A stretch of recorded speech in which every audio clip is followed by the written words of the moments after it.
Alpha 19er, pushing a biased ISO on Delta Network. Power grid manipulation has ceased. Network is secure. I repeat, network is secure.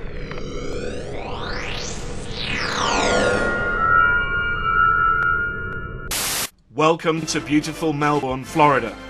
Not only is this beachside city gorgeous, it is also home to Patrick Air Force Base, where they recently launched the space-based infrared system GEO-1 satellite into orbit. This multi-million-dollar satellite does more than just look pretty, because it serves as the nation's silent safety net, providing advanced early warning of hostile missile threats.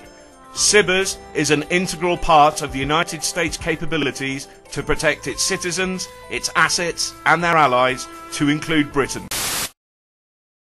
This fall, in a time when launches were only orchestrated on the East Coast, one Air Force base had a dream. Against the odds, they succeeded where no one else had before. From the makers of Delta III Heavy Launch comes the first Delta IV Heavy Launch from the West Coast. Are you having a hard time seeing past the atmosphere? Wouldn't you like increased space-based situational awareness? Of course you would. What you need is the space-based space surveillance satellite. That's right. SBSS is the only space-based sensor in the network, operating 24/7, collecting metric and space object ID data from man-made resident space objects without the disruption of weather, time of day, and atmosphere that can limit ground-based systems. It will vastly improve the ability to detect, track, and monitor distant space objects with a visible sensor mounted on an agile 2-axis gimbal that allows ground controllers to quickly move the camera between targets.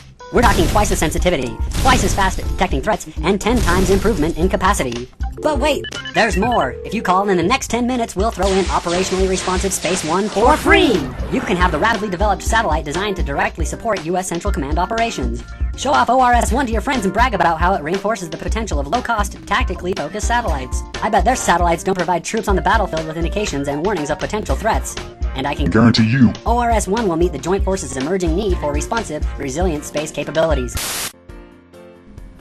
Now we're back, just finishing up the final touches of our advanced, extremely high-frequency satellite. Now remember, when you're launching an AEHF into space, the liquid apogee engine may fail to accelerate the vehicle to its correct orbit. Not to worry. Take a page from the AFSPC playbook. Their satellite is being raised to the correct orbit with smaller electric Hall current thrusters. And once it's up there, it'll provide a follow-on to Milstar with a 10 times increase in global communication capacity. And as you can clearly see, this Volkswagen Beetle would have to drive over 110 feet to go from one end to the other of this massive Milstar satellite. We now return to Red Flag, a documentary by Ben Kurns. This year, for the first time, Air Force Space Command elements were fully integrated at the tactical level. Space control capabilities shape future warfighting tactics, techniques, and procedures by delivering combat-critical effects alongside air, space, and cyber capabilities. My job is important because we protect hundreds of thousands of people every day. I feel like we're saving lives every day. I'm proud of what I do here because I help to provide a safe launch for the citizens of Florida. Because I really get to see how the 50th Space Wing and the operations that we do here connect. I don't know, I really get a sense of accomplishment out of my job. It's one of the most rewarding jobs you can ever have, to see a rocket come in and then finally to take off. I think I'm one of the luckiest people in the world to be able to work here at And on day of launch, I have the best job in the U.S. Air Force. Just as in nature, cyber evolution allows for leaps and bounds in progress. In the late 1960s, Milnet, the infancy of the Internet, was implemented by the DoD.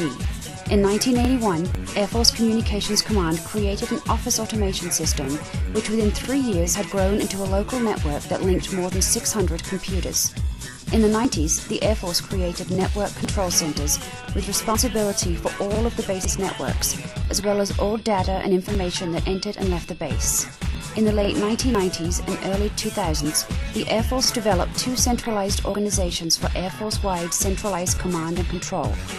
In 2010 and 2011, the Air Force Network Migration Project will collapse all existing standalone environments into a single structure within the AFNet, under the operational control of a single commander.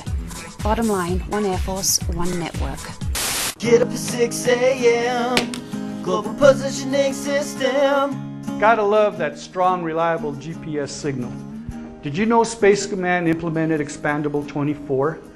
This repositions 6 satellites to allow the greatest capability ever, giving users a more robust signal and increased connection in tough environments. Chances are you're lost unless you use a GPS.